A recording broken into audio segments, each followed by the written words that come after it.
All right, let's talk about sobriety.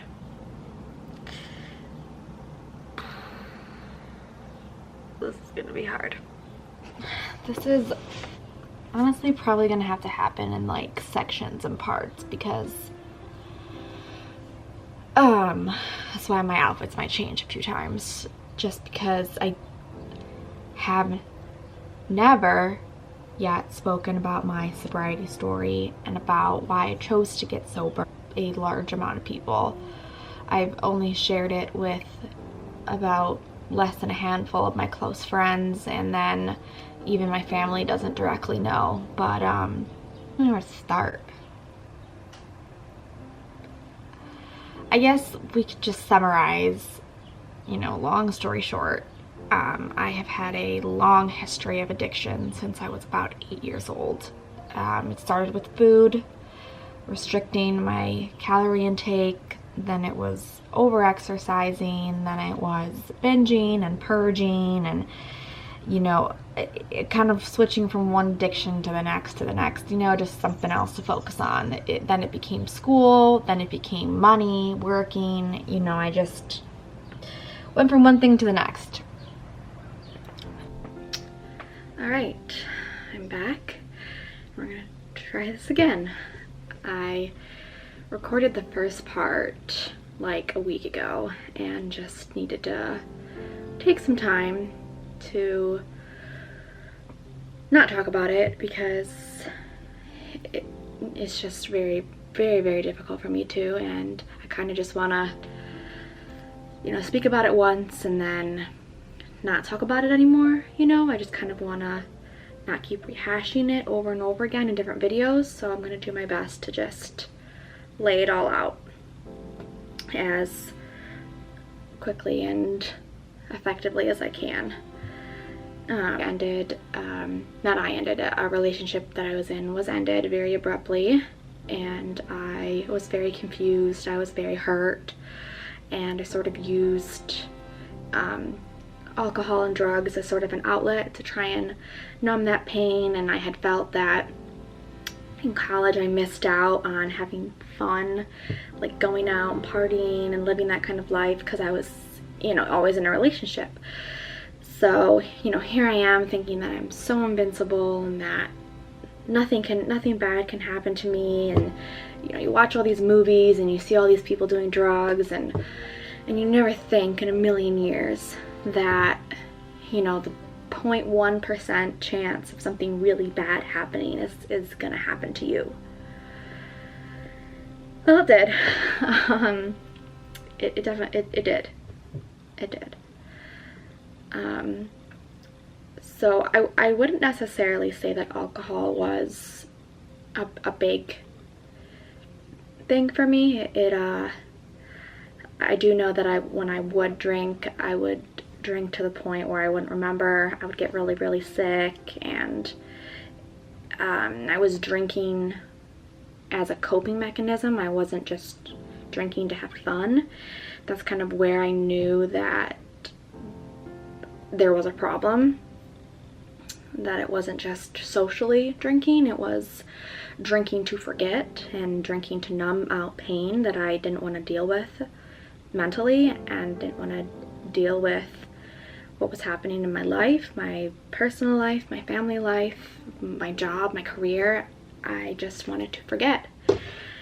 And I think, people say very common, like, oh, I've had such a stressful day, I need to drink, I need a drink. That's different than someone who is an alcoholic or someone who chooses sobriety, where you go home and you drink till you get sick and you drink until you black out, and all day, every day, it's all you think about.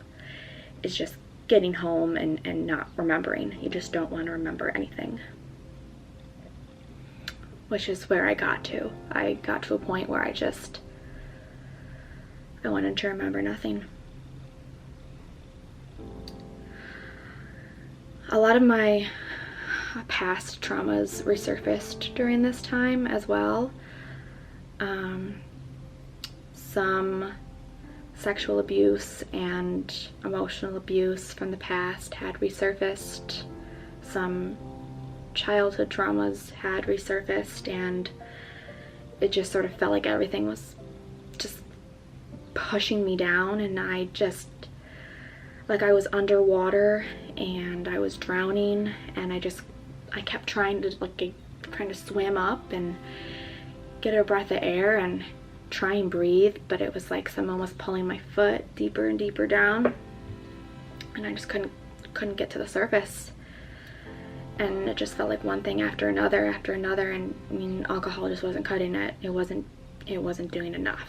So that's when I started getting into more smoking marijuana. And I know that this is probably going to be a big controversy because it's legal now, and it's legal in most states, and there is plenty of incredible benefits of it. When my mom was going through her chemo, she had stage 3 colon cancer. She used medical marijuana, and it was very helpful for her to regain an appetite.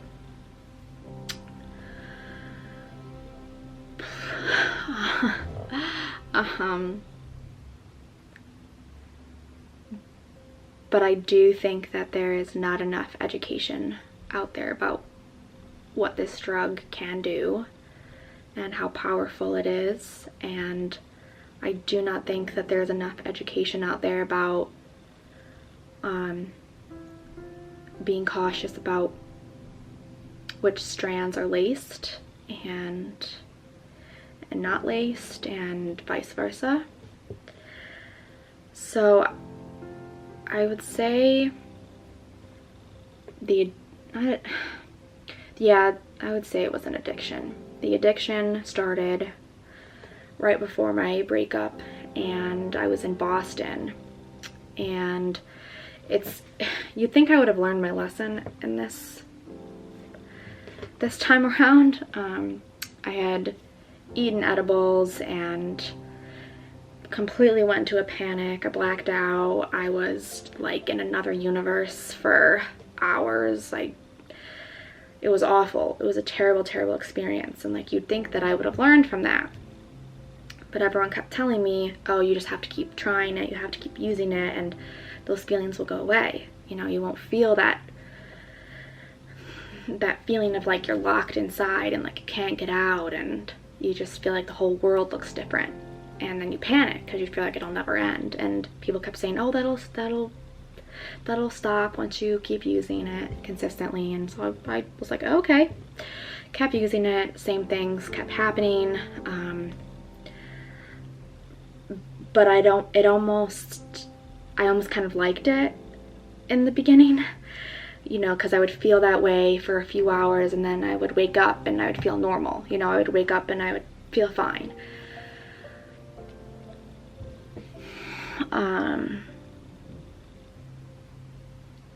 Until I didn't. Until one time I woke up and I did not feel normal.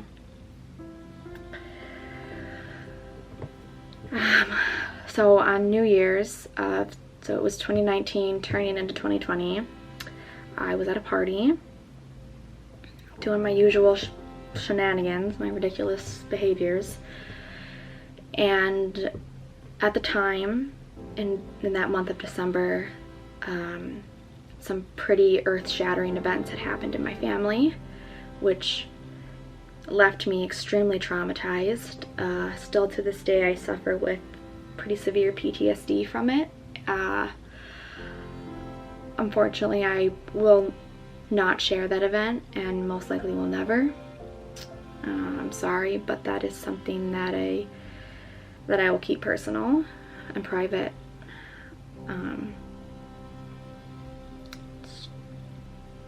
It's just way too.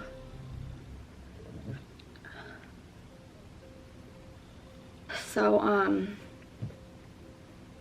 the party, so I went to this party to try and, you know, get out of my head, try and remove some of the stuff that had happened recently with my family and everything like that. And I ended up smoking, of course, and I had a massive panic attack.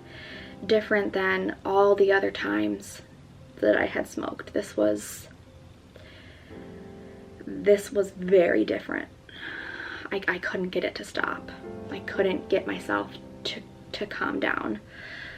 And I still don't know if what I had smoked that night was laced or if not. I don't think it was, because other people were doing the same as I was and nothing had happened to them. So I'm assuming it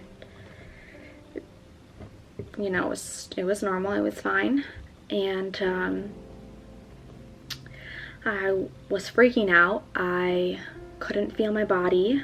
I didn't know where I was. I was intermittently going from completely blacked out to awake and then like back and forth. I absolutely panicked. It was extremely, extremely terrifying. I didn't know where I was anymore. I didn't recognize the people around me. Everything looked fake. So I ended up going home. I remember laying in my bed and saying to myself, everything's gonna be fine. Like, you're gonna wake up and everything will be fine, just like before, just like all the other times. It's gonna be fine. It was not. It was not. Nope. That was the beginning of a very, very, very long road that I would embark on. The next day I woke up and I felt awful. It wasn't a hungover type of feeling. It wasn't like an exhaustion type of feeling. And this is so hard to explain to people who haven't experienced something like this, or people who don't know what this feels like. It's almost impossible. But I didn't recognize where I was. I felt like there was this glass wall separating me from reality. Like, I could see that people were in front of me and I could see that they were there, but I couldn't quite be in that world. And like I said, it's not going to make any sense to people who don't know what it feels like to live like this. Things looked fake. They looked blurry. They looked cartoon-like. I was freaking out, like, because at the time, you're completely aware of what's happening. You're completely, one day everything looks normal, just like how life looks, and then the next day you wake up and your whole world looks different. Everything looks different. Things look flat. They look two-dimensional. They look cartoonish.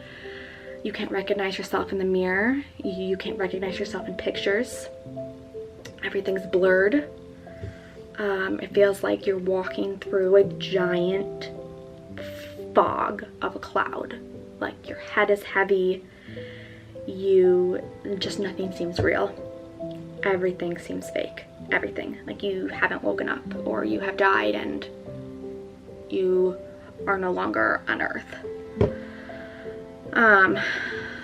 So that's what I felt like when I woke up, and I can't even begin to describe the pain that I experienced during this. I couldn't drive anymore. I stopped driving.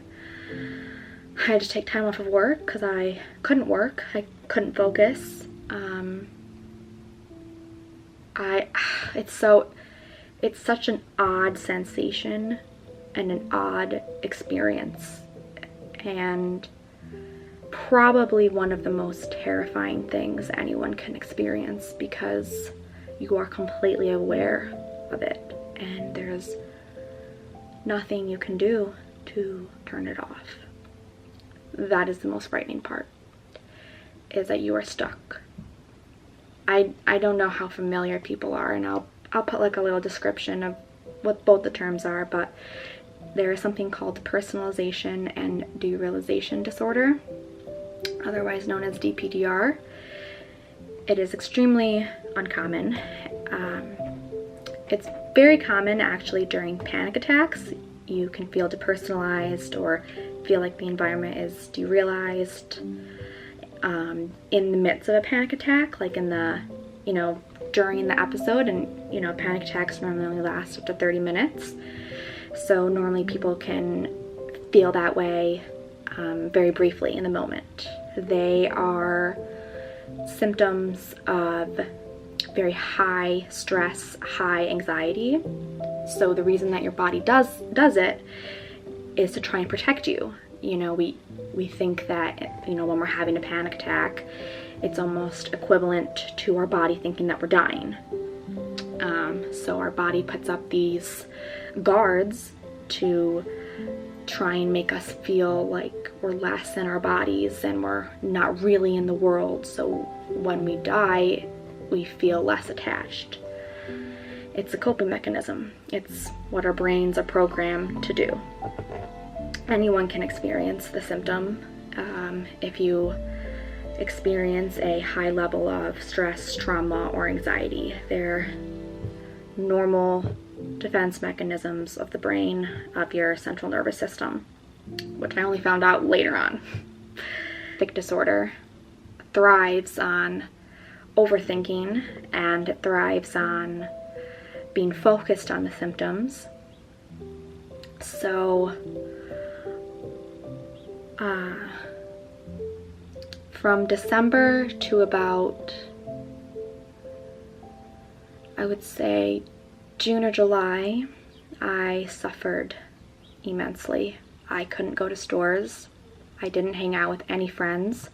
I lost everyone because, how do you explain this to people? Otherwise, they're just gonna think you're fucking crazy. Like, you're insane. My parents didn't understand. I had absolutely no one. And I was terrified to reach out for professional help. Terrified. I didn't want to admit that I needed help, and I wanted to believe that eventually I would wake up and it would go away. I was so sad. I every night when I went to bed, I would just pray or whatever that I would wake up and I would feel fine again. Everything would be back to normal. It was one of the worst things I've experienced in my life. One of the worst. And it got to a point where it was so bad, and I was so depressed now because I couldn't do anything. Even going outside I couldn't do because everything looked fake, and I didn't feel like I was attached to the world. I felt like I was detached and dehumanized. God. Point where I had attempted to kill myself. Live in a world where I felt like this, where it looked like this. I decided to reach out for professional help, which that was a journey in itself. No one knew what I was talking about. They all just said it was anxiety. They all said that it was PTSD. They said that I was just anxious, that it was withdrawal, or it was this, or it was that, until I finally met my current psych NP now. He saved my life, 100%, and he knew exactly what I was struggling with, and that's when I was diagnosed with DPDR officially, as well as something called C-PTSD. It's called complex post-traumatic stress disorder, so it's different than regular PTSD. There's more dissociation involved with it. I was also diagnosed with borderline personality disorder because a lot of dissociation coincides with BPD, and then panic disorder, and a bunch of other wonderful things. Just a running list, just a grocery list of things. There's very little research on it. on the internet, but it's there if you YouTube it there, and that's where I got my information from, and how I kind of diagnosed myself with it was from YouTube and reading other people's stories and learning that this has happened to other people after smoking or after drinking or after a really traumatic event happened. After like a car accident, they've been stuck with these symptoms, living with them for years. And I knew that I needed to do something about this because I didn't want to spend the rest of my life like this. Trialed, oh my God, almost every single medication you could think of. Finally found the perfect combination of 2 medications that helped me immensely. I currently take, I absolutely 100% cannot drink on them, and I will never smoke again because it could just bring back the symptoms again. And I'll talk a little bit more about that in a second. But that's when I decided that I needed to embark on my sobriety journey, because any kind of hallucinogen or any kind of depressant like alcohol, I even cut out coffee for about 6 months, any kind of stimulant, anything could worsen the symptoms and trigger a flare-up and just knock me out for weeks because I was so depersonalized and so out of reality. So that was one of my number one reasons of choosing sobriety, was because I had to stop to save myself. And you know, there's this saying that you don't ever owe anyone an explanation on the ways you choose to save yourself. And you don't owe anyone an explanation on what you choose to do. Remember that. You have to do what you need to do. As the months went by and I continued working with my psych MP, we continued increasing the medications. I went to see therapists, worked in therapy. The symptoms drastically reduced in intensity and in everything, really. October, November of 2020, I noticed a drastic reduction in the symptoms. I wasn't feeling them 24/7 anymore. You know, they were still there, but it wasn't as bad. And then if we fast forward, you know, to 2021, like January, February, again, still experiencing them, but it was now more at points of high stress. We fast forward to now, and I would say that I experienced the symptoms anywhere between 0% on some days. Some days I don't experience them at all. And then some days I experience them about 50%, 60%. Drastically reduced in intensity and frequency, and they are slowly getting better. I really feel like I'm regaining normalcy, and that thick glass wall is getting thinner and thinner, and I feel more connected, and I feel more here and more present. And the biggest thing is time, patience, seeking professional help saved me. And there's quite a bit more to this story about what I did in the beginning and what made things worse, what made things better. Let me see if I can find it. I have not opened this journal since 2020. All of these passages about my experiences and the symptoms that I would feel and just how awful it got. I had to write stuff down to make sure that I was still sane, because I had felt like I had gone crazy. It can make you crazy. It can. It's unexplainable.